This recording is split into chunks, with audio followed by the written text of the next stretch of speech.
할렐루야. 판교 신우회 목요예배에 참석하신 사랑하는 판교 신우회 예배자 여러분 축복하고 환영합니다. 한 주간 평안하셨죠? 참 안타깝게도 일상 회복이 시작된 지 한 달 만에 다시 특별 방역 지침으로 제동이 걸렸습니다. 또 거기에 오미크론 변이 확진도 점점 증가하고 있는 추세라 안심할 수 없는 시절입니다. 할 수 있는 한 최대로 개인 방역 철저히 좀 지키시고, 이제 연말이라 모임도 많으실 텐데 가능한 줄이시고 좀 미루시고, 그래서 이 어려운 시간들 지혜롭게 책임감 있게 잘 이겨내는 그런 예배자들 되시기를 바랍니다. 함께 찬양하시겠습니다.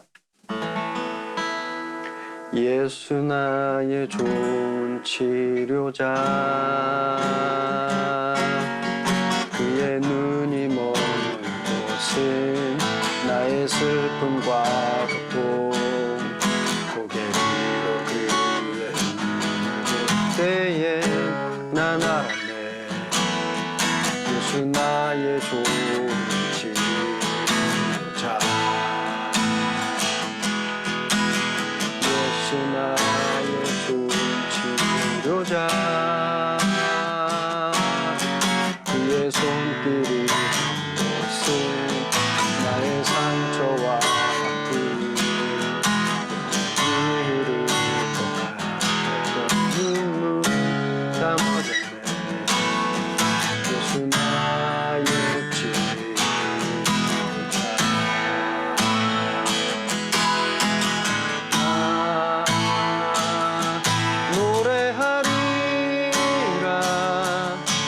전한 나를 돌아보신 그새 주를 찬양해. 하늘 닿는 곳까지 내 손 들리라. 예수 나의 치료자, 예수 나의 좋은 치료자, 그의 눈이 먼 곳은 나의 슬픔과 고통, 고개를 난 알았네. 예수 나의 좋은 치료자, 예수 나의 좋은 치료자, 그의 손길이 곳은 나의 상처와 아픔, 여전히 흐르고자 눈물 감아졌네. 예수 나의 치료자, 나 노래하리라. 전한 나를 돌아보신 그새 주를 찬양해. 하늘 닿는 곳까지 내 손 들리라. 예수 나의 치료자, 나 노래하리라. 나 노래하리라. 전한 나를 돌아보신 그새 주를 찬양해. 하늘 닿는 곳까지 내 손 들리라. 예수 나의 치료자.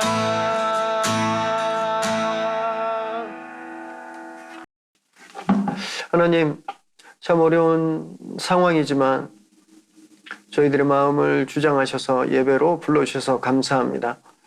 여전히 아픈 잘 보이지 않는 것 같고 캄캄하고 눈에 보이는 것, 손에 잡히는 것 없지만, 오늘 우리가 그 환경에 겁먹고 두려워하는 것이 아니라 우리에게 주시는 말씀, 이 현상 너머에 계신 하나님의 뜻에 오늘 집중하고, 그래서 오늘 말씀해 주시는 위로와 힘을 얻는 복된 시간 되게 하여 주옵소서.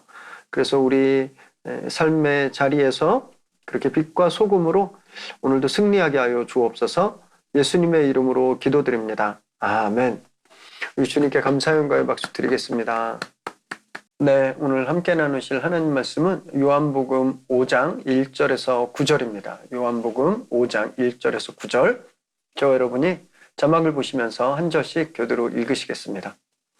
그 후에 유대인의 명절이 되어 예수께서 예루살렘에 올라가시니라. 예루살렘에 있는 양문 곁에 히브리 말로 베데스다라 하는 못이 있는데 거기 행각 5이 있고 그 안에 많은 병자, 맹인, 다리 저는 사람, 혈기 마른 사람들이 누워 물의 움직임을 기다리니 이는 천사가 가끔 못에 내려와 물을 움직이게 하는데 움직인 후에 먼저 들어가는 자는 어떤 병에 걸렸든지 낫게 됨이러라. 거기 38해 된 병자가 있더라. 예수께서 그 누운 것을 보시고 병이 벌써 오래된 줄 아시고 이르시되 내가 낫고자 하느냐? 병자가 대답하되 주여 물이 움직일 때에 나를 못에 넣어주는 사람이 없어 내가 가는 동안에 다른 사람이 먼저 내려가나이다. 예수께서 이르시되 일어나 내 자리를 들고 걸어가라 하시니 그 사람이 곧 나아서 자리를 들고 걸어가니라. 이날은 안식일이니. 아멘. 오늘 우리에게 주시는 하나님의 말씀입니다. 우리는 참 굉장히 눈에 보이는 것을 많이 마음을 뺏깁니다. 사람이 가지고 있는 감각 중에 시각이 가장 예민하고 또 우리가 가장 의지하는 그런 감각이죠. 들은 얘기보다 본 것을 더 믿는. 그래서 우리는 눈에 보이는 것에 많이 마음이 쓰이고 규정당할 때가 되게 많죠. 그래서 그게 진짜라고 생각합니다. 보여지는 것, 만져지는 것, 우리 감각이 느껴지는 것. 그러면서 동시에 그것에 규정당하죠. 그 이상이 없다고 생각하는 거예요. 눈에 보이는 것 이상이 없고 감각이 우리에게 주는 정보 그 너머는 없다라고 생각할 때가 굉장히 많습니다. 믿음도 그래요. 우리가 보이지 않는 하나님을 믿고 보이지 않지만 우리와 함께 하시는 성령님을 의지한다고 그렇게 기도하고 예배 드리지만 현실에서 눈에 보이는 문제가 딱 생기면 고민하죠. 그리고 흔들립니다. 여전히 우리는 감각에 지배당하고 있는 연약함이 있기 때문이죠. 그러나 우리가 분명히 알아야 될 것이 있는데요.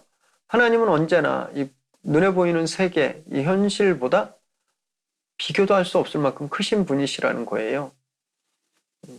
그래서 이런 경험을 많이 하죠. 우리는 그냥 눈앞에 보이는 이 작은 문제, 나한테는 굉장히 크지만 그러나 그 자체로 그렇게 크지 않은 그런 문제들을 가지고 하나님께 나아가서 기도할 때 주님이 우리가 생각하지도 못했던 더 큰 응답을 우리에게 주시는 그런 경험을 우리가 경험하는 겁니다. 왜냐하면 우리가 생각하는 것보다 하나님이 더 크시기 때문이에요. 그리고 우리가 기대하는 것보다 하나님이 우리에게 더 큰 사랑과 은혜를 베풀어 주시기 때문이죠. 오늘 본문에 38년간 병을 앓고 누워 있었던 한 사람이 나오는데 우리가 이 스토리에서도 바로 그의 요구보다 그가 원했던 것보다 훨씬 더 큰 것을 주시는 주님의 모습을 우리가 살펴볼 수 있습니다. 말씀을 함께 나누실 때 항상 우리가 바라는 것보다 우리가 원하는 것보다 더 큰 주님을 소망하시고 오늘 말씀 가운데 위로와 힘을 얻게 되시기를 바랍니다. 1절에서 3절을 보니까요. 예수님이 이제 명절이 되어서 예루살렘으로 올라가십니다. 그런데 그 예루살렘에 양의 문이라고 하는 겉에 베데스다라는 연못이 있는데 거기에 많은 병자들이 몰려 있었던 거예요. 예루살렘 문 여러 개인데 그 중에 북쪽에 있는 문을 양문이라고 부릅니다. 이 양의 문이란 뜻인데 제사에 바쳐질 양이 들어가는 곳이다. 그래서 양의 문, 양문이라고 불리는 거예요. 성경에서는 또 다른 말로 베냐민 문이라고도 불리기도 합니다. 그리고 기독교인들은요, 이 근처에서 스데반 집사님이 순교했기 때문에 그곳을 스데반의 문이다 이렇게 하기도 하고 또는 이 문에는 사자 4마리가 조각되어 있습니다. 그래서 사자문이다 라고 부르기도 합니다. 그런데 이 양문 곁에는 베데스다라고 하는 연못이 있었습니다. 그리고 거기에 행각 5이 있다고 되어 있는데 이 행각은 큰 텐트 정도로 생각하시면 돼요. 벽은 없고 지붕이랑 기둥만 있는 그런 건물을 뜻합니다. 우리나라 시골에 가면 오두막, 원두막, 좀 큰 규모의 오두막, 원두막이라고 보시면 되는데, 근데 그 안에 수많은 병자들이 누워 있는 거예요. 앞을 볼 수 없는 분, 걸을 수 없는 분, 이렇게 바짝 마른 중풍병자들, 이런 사람들이 거기에 다 누워 있는 겁니다. 왜 그들이 이 연못 가에 몰려 있었을까요? 그 이유는 4절에 나오는데, 이 베데스다 연못엔 한 가지 전설이 내려오고 있었기 때문에 그렇습니다. 하늘에서 천사가 언젠지 모르지만 가끔 내려온다는 거예요. 그래서 그 물을 터치한다는 거죠. 그래서 천사가 와서 그 물을 탁 칠 때 그 물이 고요하던 물에 이렇게 파장이 움직이면 그걸 보고 제일 먼저 들어가는 사람은 병이 낫는다. 이런 전설이 있다라는 겁니다. 여기 3장 말미에서 4장 그 사이가 괄호로 이렇게 묶여 있는데 이것은 이게 진짜다라고 하기보다는 신빙성이 좀 낮다라고 하는 것을 표시하기 위해서 있는 겁니다.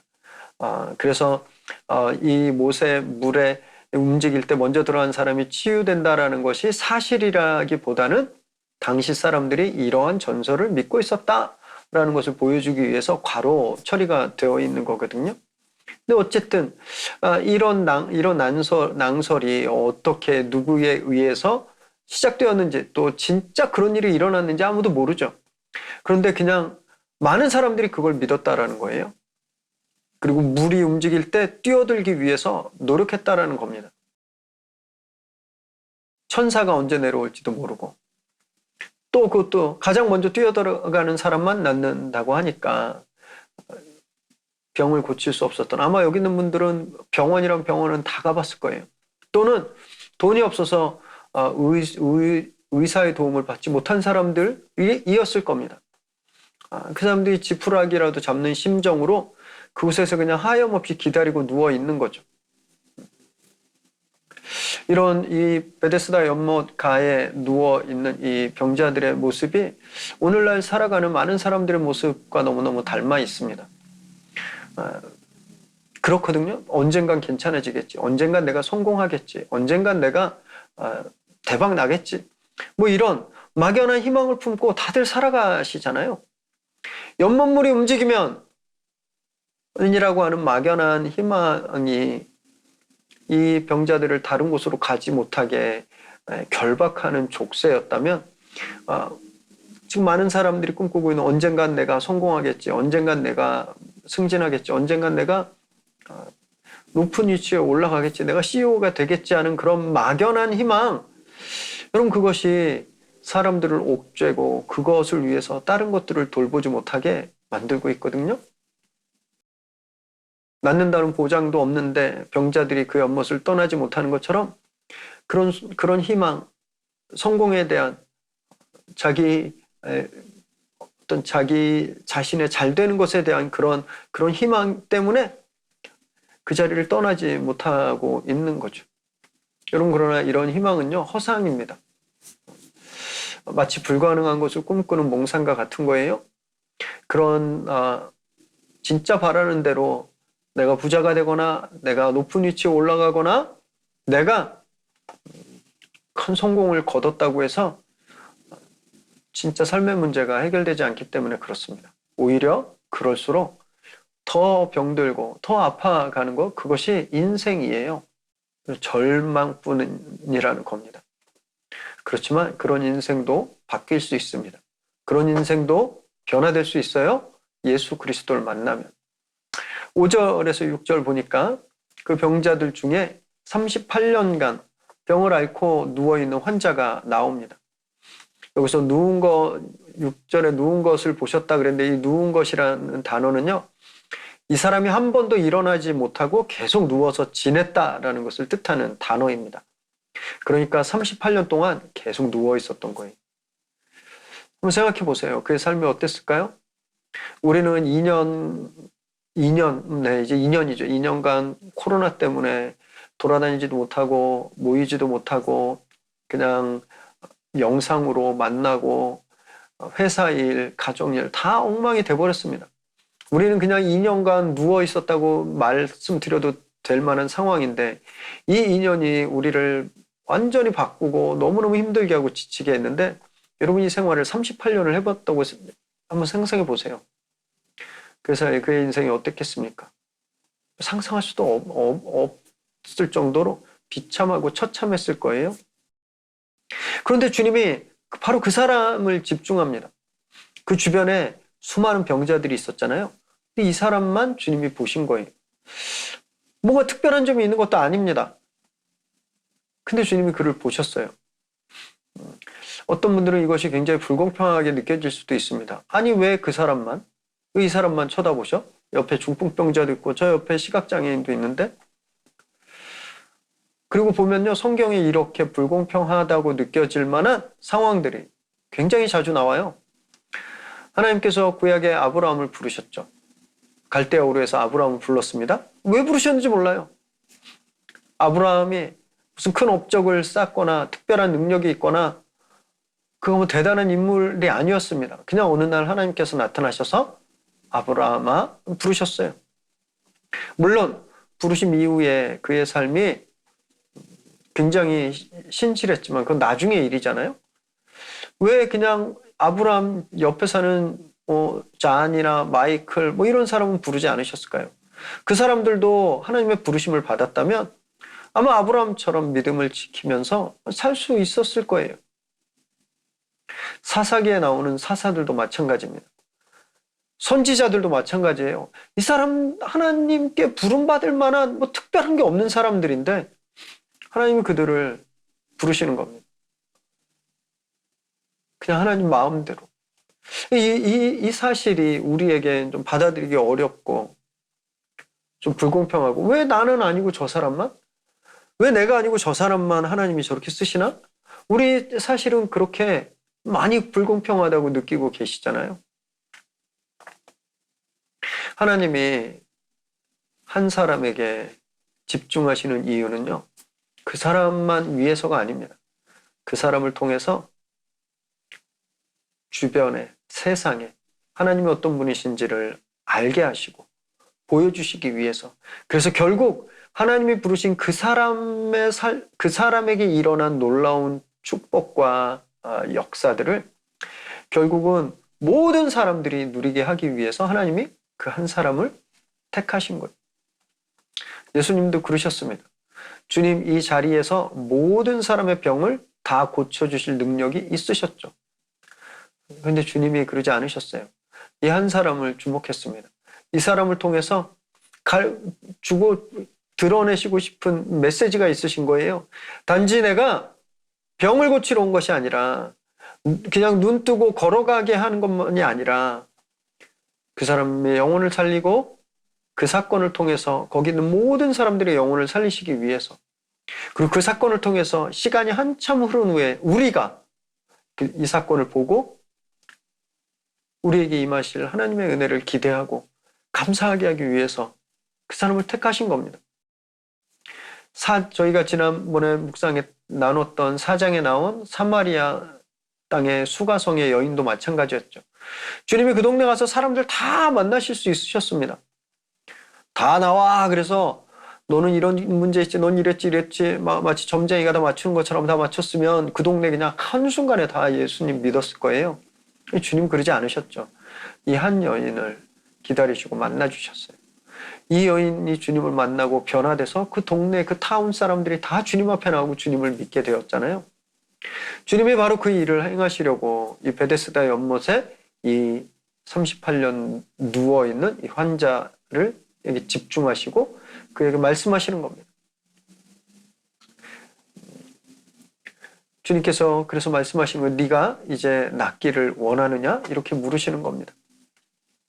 그래서 그 사람을 일으켜서 그 자리에 있는 많은 병자들에게 연못을 만지는 천사 언제일지 모르지만 그 전설 속에 있겠다고 하는 그 천사가 아니라 그들을 찾아오시고 그들 안에 거하시는 그들 가운데 거하시는 예수 그리스도 당신이 진짜 참된 구원을 주시는 분이라는 것을 주님께서 보여주시고자 하신 거예요.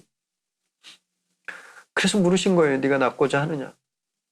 여러분, 주님께서 우리에게도 질문하십니다. 네가 정말 낫길 원하느냐? 네가 정말 회복되길 원하느냐? 우리 질문에 저와 여러분이 아멘으로 대답하시기 바랍니다. 7절에 보니까 예수님이 낫고 싶으냐라고 질문하셨는데 이 대답이 이 병자가 엉뚱한 대답을 해요. 그렇다고 해야죠. 네, 낫고 싶습니다. 이래야 되잖아요. 근데 이 사람이 하는 대답을 보니까 자기가 낫지 못하는 이유를 구구절절하게 늘어놓는 거예요. 물이 움직일 때 나를 누가 넣어줘야 되는데 그럴 사람이 없어서, 내가 가려고 그러면, 내가 기어가려고 그러면 막 딴 사람 다 먼저 가고 막 이런 얘기를 하는 겁니다. 이건 무슨 뜻이냐면, 그러니까 선생님이 저 좀 들어다 넣어주세요, 이런 뜻이에요. 만일 예수님이 어떤 분이신지 알았다면 이 사람은 이런 말 안 했겠죠. 저 병 낫게 해주세요, 이렇게 말했을 거예요. 자기의 병을 완전하게, 육신의 병뿐만이 아니라 그의 영혼까지도 살리실 분이신데 자기가 보는 것에만 자기 한계에 갇혀 있으니까 예수님을 너무너무 작게 보는 거죠. 겨우 나를 들어서 나를 부축해서 물에 넣어주실 분으로만 생각하고 있는 겁니다. 그래서 구구절절히 자기의 불쌍한 상황들을 이야기하고, 그러니까 나를 좀 넣어주세요 라고 말하고 있는 거예요.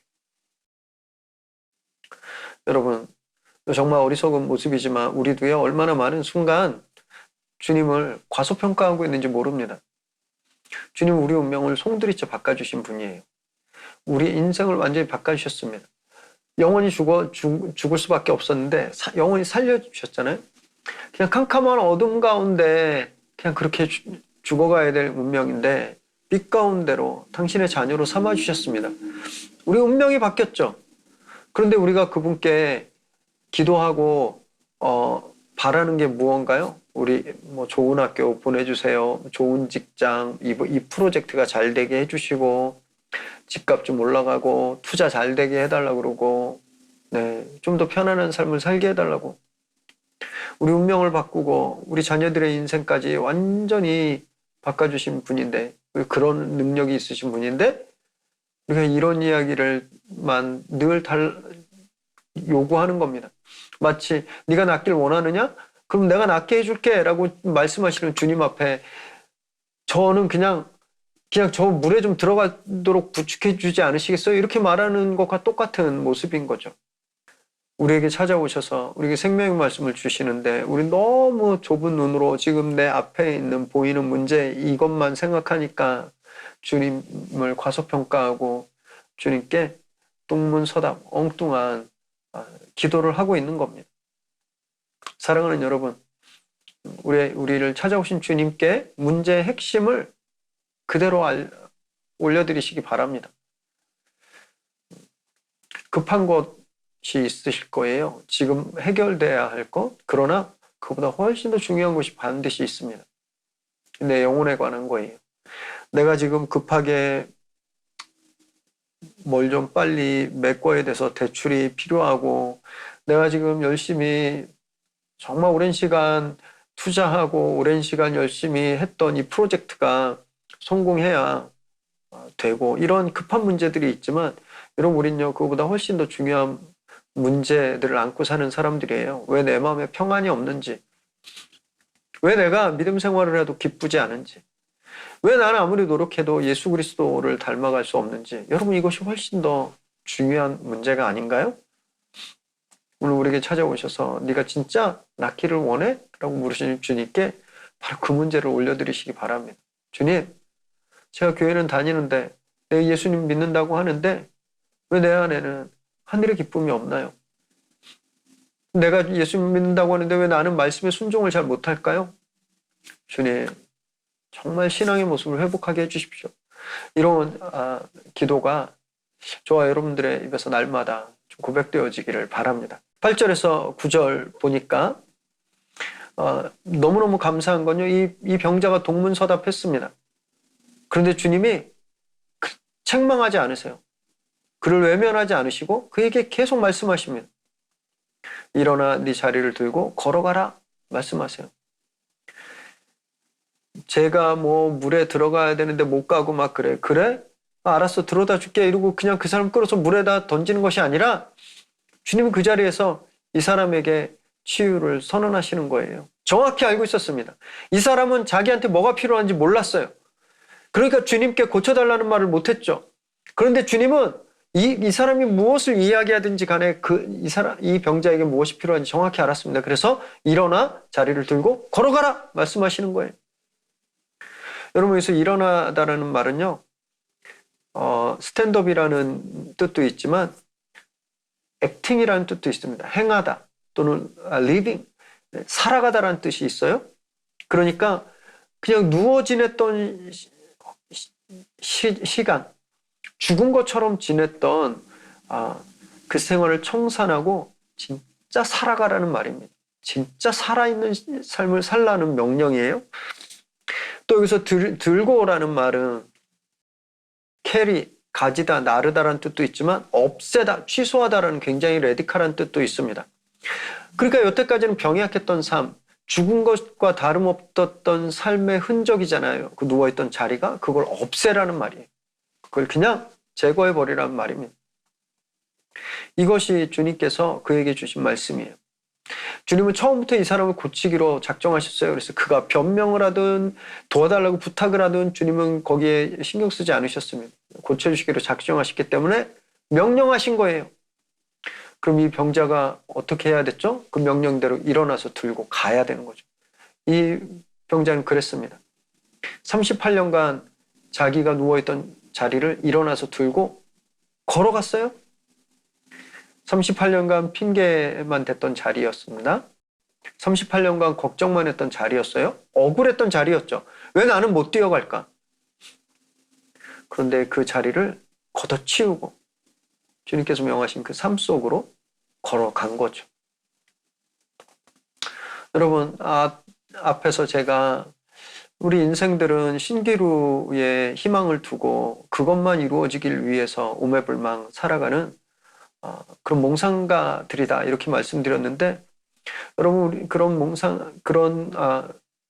헛된 희망을 쫓는 인생 가운데 주님께서 오셔서 우리에게 말씀하시면 여러분 우리 삶에 이런 일들이 일어나는 겁니다. 문제는 주님 말씀하셨을 때 그 말씀을 믿고 순종해서 일어나서 자리를 들고 가는 거예요. 주님께서 이렇게 말씀하셨는데 저는 그냥 도와주기 싫으면 그냥 가세요. 저는 여기다가 누가 도와주면 들어갈래요. 그러고 그냥 그 자리에 있었으면 이 사람은 또 앞으로 또 한 38년을 계속 그렇게 누워 있었을 겁니다. 또 말씀을 듣자마자 그 말씀을 순종했던 거예요. 그래서 그가 이런 놀라운 기적의 주인공이 된 겁니다. 이 사람은 이제 다시 이 자리로 돌아올 필요가 없죠. 그 자리로 돌아오고 싶은가요? 아니죠. 끔찍하게 생각하기도 싫을 겁니다. 근데 많은 분들이 예수님을 만나서 그 옛날에 그 핑계와 염려와 죄된 자리를 털어버리고 일어났지만 다시 그 자리로 돌아가고 있는 경우가 얼마나 많은지 모릅니다. 여러분, 주님께서 우리를 만나주시고 우리를 구원하셨습니다. 그럼 이제 다시 옛날에 그 연못가로 갈 이유가 없는 거예요. 주님께서 말씀하시는 그 길을 일어나서 계속 걸어가야 되는 겁니다.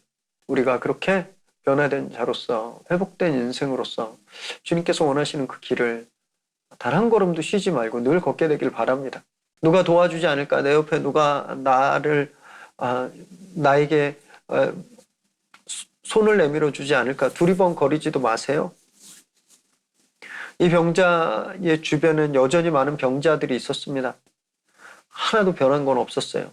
그럼에도 불구하고 이 사람이 말씀을 붙들고 일어났죠. 여러분, 우리의 상황도 변한 것 없습니다. 우리 눈에 보이는 거, 우리의 감각으로 느껴지는 세상은 똑같아요.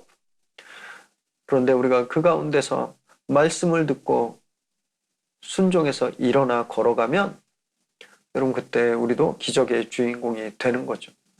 날마다 말씀 앞에 나오셔서 말씀에 순종하심으로 그런 기적의 주인공들이 되시기를 주님의 이름으로 축원합니다.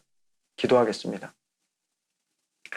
하나님, 38년간 정말 변명과 핑계와 원망과 분노와 미움과 그것을 깔아 눕고 38년 지냈던 이 병자가 자기에게 찾아온 예수 그리스도의 말씀에 순종했을 때 그 비참함의 자리가 완전히 깨지고 새 삶을 얻었습니다. 하나님, 우리가 바로 이 병자임을 고백합니다. 우리도 늘 죄 가운데 있었고 분노와 실망과 원망 가운데 있었지만 우리에게 찾아오신 예수 그리스도로 인해서 우리 삶이 완전히 바뀌었습니다. 이제 다시 옛날에 그 자리로 돌아가지 않게 하시고 변화된 삶으로 주님께서 우리에게 허락하신 곳에서 나에게 이 놀라운 일 행하신 예수 그리스도가 누구인지를 늘 증거하고 설득하며 사는 인생들 되게 하여 주옵소서. 오늘 다시 한번 우리가 말씀에 순종하기로 결단합니다. 주님 말씀에 아멘으로 즉시 일어나기로 결단할 때 오늘 말씀을 지킬 수 있는 힘을 주시고 말씀의 능력이 우리 삶을 통하여 증거되게 하여 주옵소서. 이제는 우리 주 예수 그리스도의 은혜와 하나님의 끝없는 사랑하심과 성령이 인도하시며 역사하심의 은혜가 눈에 보이는 것들, 감각이 우리에게 지시하는 것들을 내려놓고 우리에게 임하시는 말씀, 그 말씀에 순종하기로 결단하는, 그래서 우리 삶 가운데 말씀이 일으키시는 놀라운 역전과 기적들 날마다 보며 변화된 삶으로 주님을 증거하게 되기를 소망하는 이 시간 예배하는 그 귀한 판교 예배자들 머리머리 위에 그들의 가정과 일터와 또 그 자녀들 위에 지금으로부터 영원토록 함께 하시기를 간절히 축원하옵나이다. 아멘. 주님께 감사 영광 박수 드리겠습니다. 네, 한 주간 평안하시고 또 안전하시기를 기도합니다. 축복합니다.